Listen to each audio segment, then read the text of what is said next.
Halo teman-teman semua, Assalamualaikum warahmatullahi wabarakatuh. Salam sejahtera bagi kita semua. Oke teman-teman, selamat datang di channel ini. Kita akan belajar bersama seputar lambung. Barangkali pengalaman saya bisa bermanfaat untuk teman-teman yang mungkin sedang mengalami keluhan seputar lambung ya. Oke teman-teman, di video kali ini saya akan membahas ya tentang perbedaan ya keluhan di lambung dengan perbedaan keluhan di asam lambungnya. Karena ini berbeda, namun secara umum keluhan ini terjadi bersamaan. Maksudnya gimana?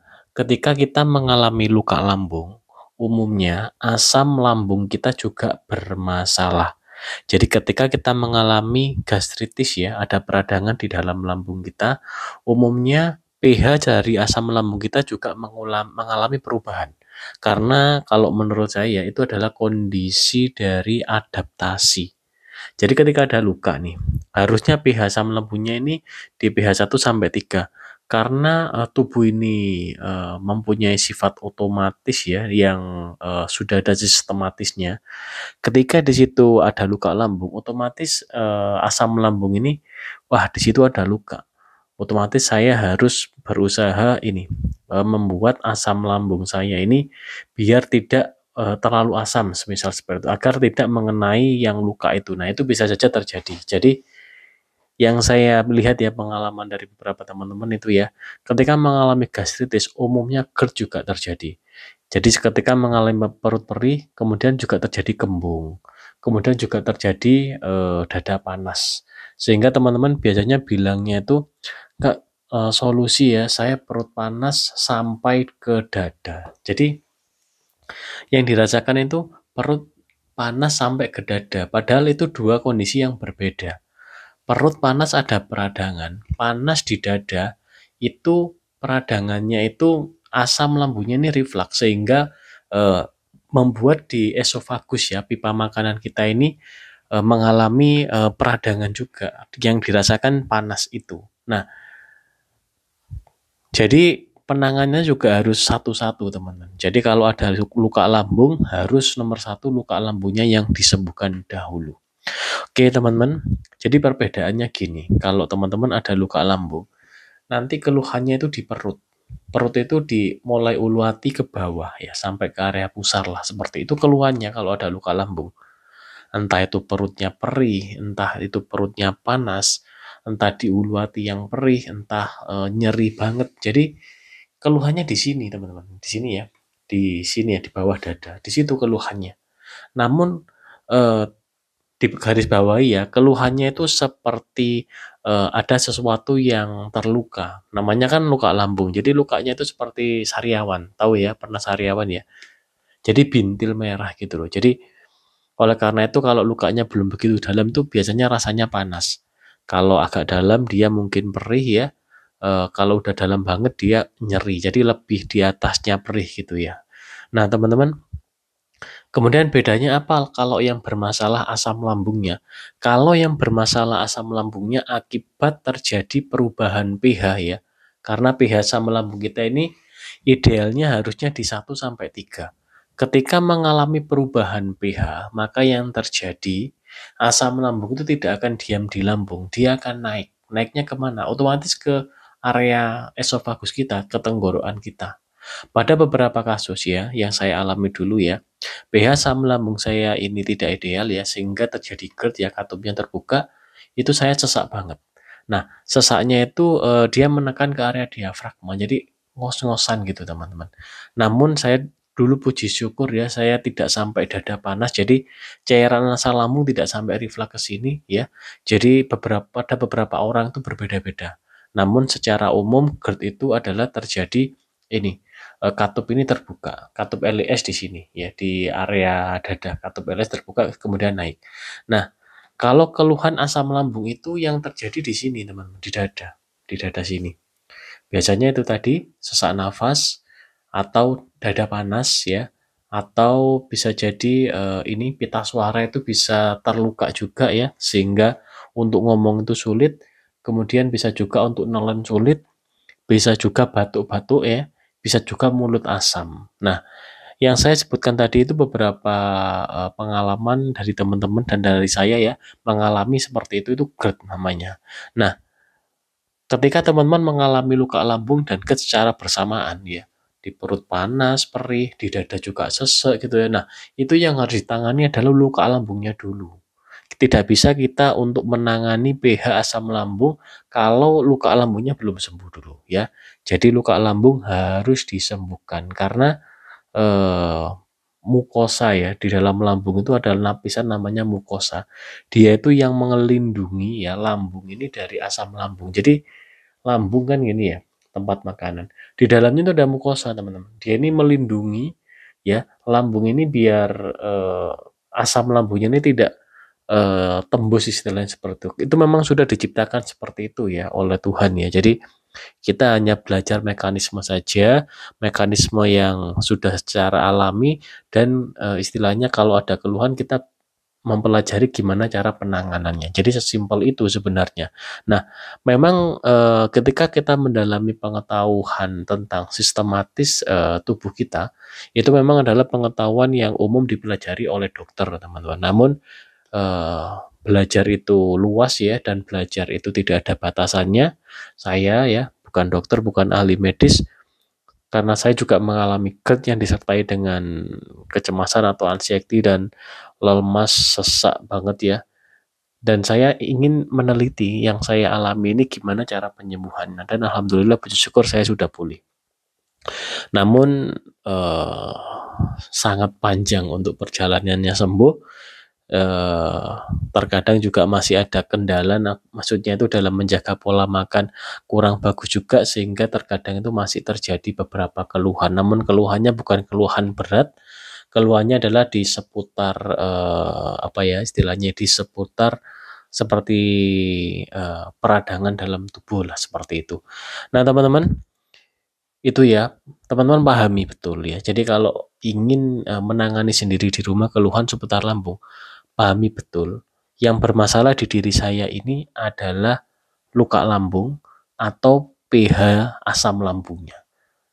Kalau ada luka lambung itu namanya gastritis istilah medisnya. Kalau ada permasalahan di asam lambungnya, terjadi GERD ya, itu namanya GERD ya. Jadi gitu. Pokoknya kalau jadi perubahan pH ya teman-teman ya. Itu kalau di istilah medis itu namanya dispepsia ya. Dan dispepsia itu juga dibagi menjadi dua. Sehingga kalau kita ambil mudahnya aja ya, biar kita tidak terlalu menghafal istilah medis. Pokoknya keluhan seputar lambung ya, yang tidak terasa di lambungnya ya, tapi terasa di dadanya ya.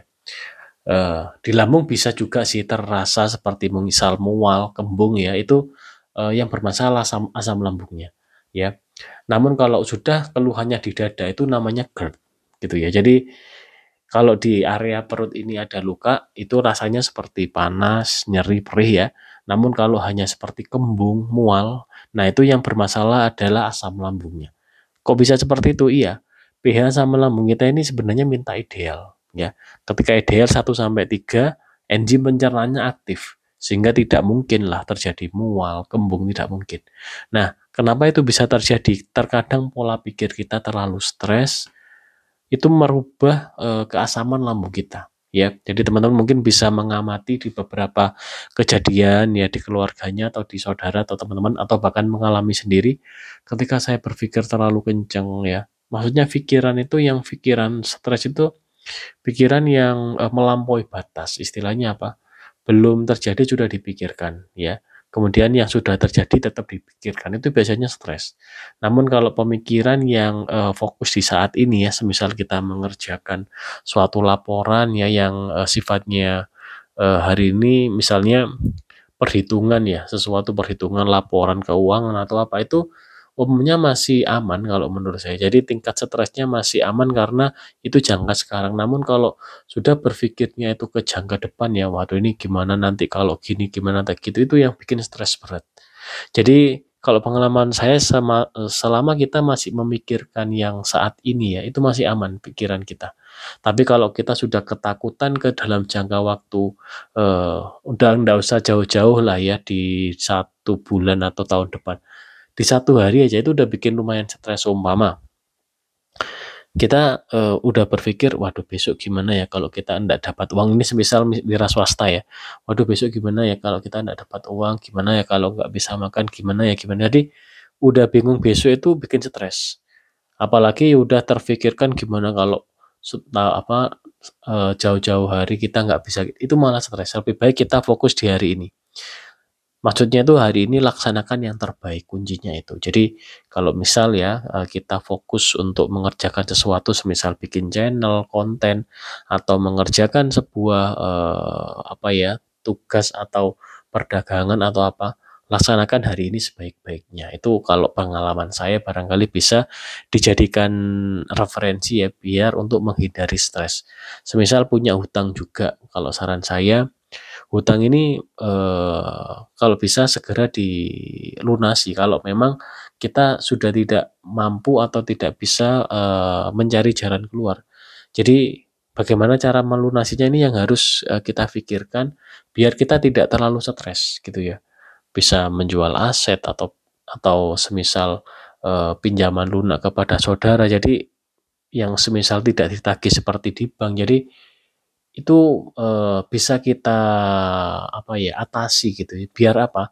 Kita tidak memikirkan jangka yang panjang, karena kalau saya pengalaman soalnya istilahnya saya berdagang juga dan mempunyai banyak hutang ya, sehingga saya terkena jadi mungkin yang membuat saya stres itu karena memikirkan hutang jangka panjang dan pendapatan untuk membayar hutang itu sudah kesulitan gitu. Jadi pikirannya ketika udah bisa membayar 1 bulan ya, ini udah mikir lagi, waduh gimana bulan depannya lagi. Jadi pikirannya udah bertumpuk lama ya, sampai gimana bulan depan sampai lama itu tidak sehat menurut saya. Jadi oleh karena itu beberapa metode usaha itu ada yang istilahnya itu tidak menganjurkan untuk hutang. Kalau menurut saya alasannya ini, selain tidak sehat di tubuh kita juga terkadang membuat kita itu kurang hati-hati juga. Jadi kalau saya sih lebih sepakat yang menghindari berhutang. Namun kalau teman-teman bisa sukses dengan hutang ya silakan, berarti memang teman-teman adalah sangat-sangat cermat sekali dan sangat hati-hati dalam mengelola keuangannya, sehingga dengan berhutang bisa sukses, bisa jadi gitu ya. Jadi memang ada pilihan ya, kita pilihan yang mana gitu ya. Kalau saya memang menghindari itu biar apa?